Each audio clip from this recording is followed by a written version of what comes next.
When you announced that you were not going to be running for re-election, your statement said in part that too many legislators on Capitol Hill don't understand the consequences that policies that they enact could have on that young adult living in a trailer park, struggling to make ends meet. Yep.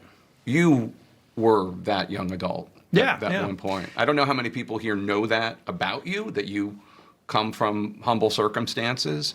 But how important was that to your decision to vote against? Yeah, it's because really understand. Well, first off, I was a partner at Price Waterhouse. I've been trained in implementation. My entire career was working with big companies, taking complex things and operationalizing them. So when we looked at this Medicaid, the Senate mark, the House mark was fine. It was just clear to me it was not thought out. And I really did think about it, like the tax policy, the same thing. In fact, my mother's in Nashville. I'll be headed back this weekend. I'm going to stop by that trailer park. It's still on Richards Road in Antioch. And I lived on Waikiki Boulevard when I lived with my family there. It had previously been called Hawaiian Village. It was Countryside Village. And then I had a trailer when I moved out of home. I left the trailer park for about a year, and then I moved into one on Sugarcane Lane. But I thought about going back into there and asking them how they thought about the consequences of this policy. I'll give you a good example to give you an idea of how that does shape my understanding or my view of policy. The no tax on tips. So when I was living in that trailer on Waikiki Boulevard with my family, and I was still going to high school, I became a waiter at a restaurant that was kind of like a Denny's, a highway restaurant. And I made good money because as a male waiting tables back in the 76. And this is before there were taxes on tips, right? Yeah, right. They were enacted in '82 by Bob Dole. So, I was, and it was all cash tips anyway. I'm a 16-year-old kid. Do you really think I'm going to declare this for my taxes anyway? I mean, my gosh, let's be real. So, but 3 years later, I'm not on Waikiki Boulevard. I'm now on Sugarcane Lane in that same trailer park, and I'm a warehouse worker. This is just after I graduated high school. I was supposed to go off to the Air Force, had a car accident, found myself without any college prospects for a while after thinking I was going to go to OCS training in the Air Force. But now I'm a warehouse worker. Now, over the span of 3 years, living in that same trailer park, Thom Tillis, the waiter, gets a tax brace, but Thom Tillis, the warehouse worker, doesn't. So it's just inherently unfair. If you really are trying to have an impact on them, then why don't you have a policy that's instructed by all of the circumstances in that trailer park?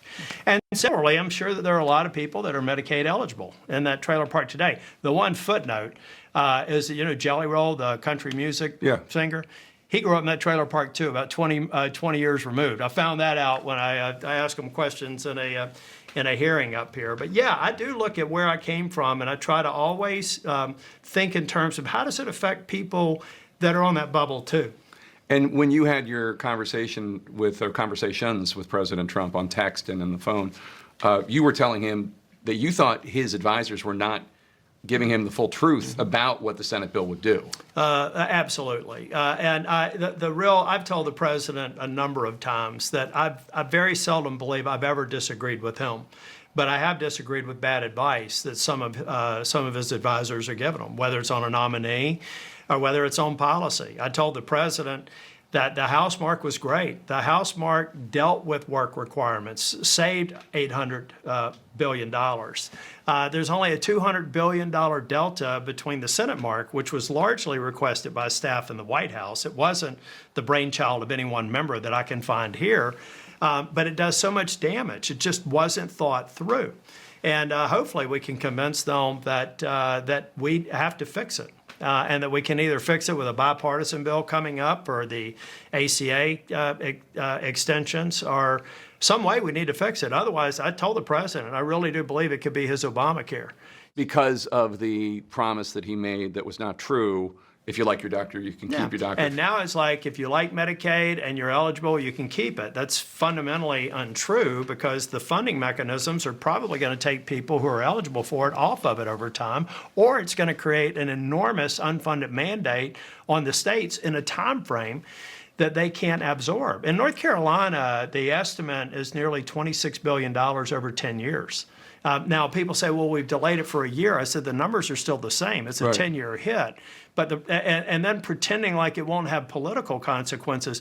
Do you think the people in that trailer park, do you think that they understand what's in that bill and how it could impact they them? won't. They don't, but they will. They'll be targeted, and they should be. I mean, if I were Targeted politically, you mean? yeah, I mean, they will find a way in today's world. You can find those folks, and if you're a competent Democrat, you're going to figure out a way to communicate to them how that affects their lives, and it almost certainly will. If it's that trailer park or the one that I spent a little bit of time in Jacksonville, Florida, or challenge communities across the country. That was the point. The House bill I had no problem with. And I actually had sympathy with some of our dead hawks, of which I am one, to say I think we should cut more. I think we should find $200 billion more in savings for $1 trillion, just not in this way, because it's not sustainable and it's politically, I think it's politically just devastating. When you told that to the president, what did he say? I think he probably heard it, maybe resonated with it. I was told by more than one person that he preferred the House bill more, but there's no question the Democrats are going to say that he broke his promise and that Medicaid recipients are going to be at risk. But he's got people that are giving him bad advice that are around him every day, and I continue to say, look, you got people here. I have a vested interest in making sure that President Trump's the most successful Republican president in the history of this country.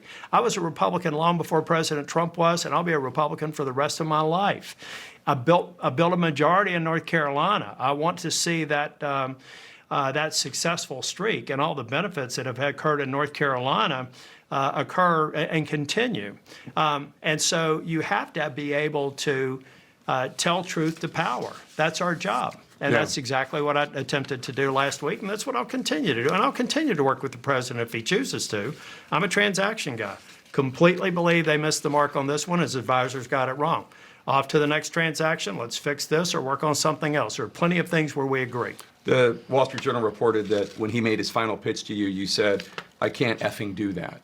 No, it sounds like me, but I don't remember the conversation at that level of granularity. But I made it very clear to the president and I have never had a pitched discussion. Every time, and I've probably done it more than many, every time I'm very frank with him, but he has never been untoward, never raised his voice. He just goes on social media and does it. Yeah, well, that's the first time he ever did. And so after he did that, after I told the president that he's clearly got the votes, that I will try and work to get something done in the House. He didn't need my vote, and that I would be respectful and quiet and try to do my work on the House side. And then I got that text that I texted him, or I saw I'd never read it, but I saw like the first sentence. I told the president in another text, I said, now it's time to start looking for my replacement because I don't deal with that kind of bullshit. Mm-hmm.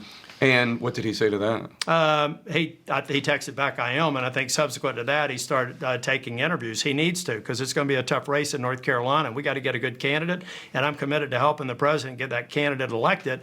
If it's not, well, let's say a handful of people that will never make it in a general election in North Carolina. Yeah, well, you've talked about the lieutenant governor, the former lieutenant governor, Mark Robinson, who has a lot of baggage, a lot of weird stuff. He's still got Mini Soldier out there. For Mini Soldier, his porn avatar name or whatever, allegedly. President Trump endorsed him last time, loved him. He's very pro-Trump.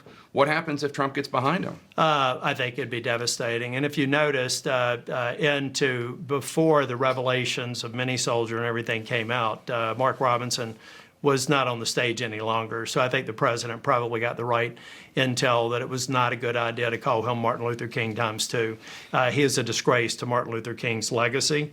And there's no way if he became the nominee in North Carolina, I could possibly support him. Of course, I wouldn't support the Democrat nominee. I would just have to take a pass. What if it were Laura Trump? There's talk of her running.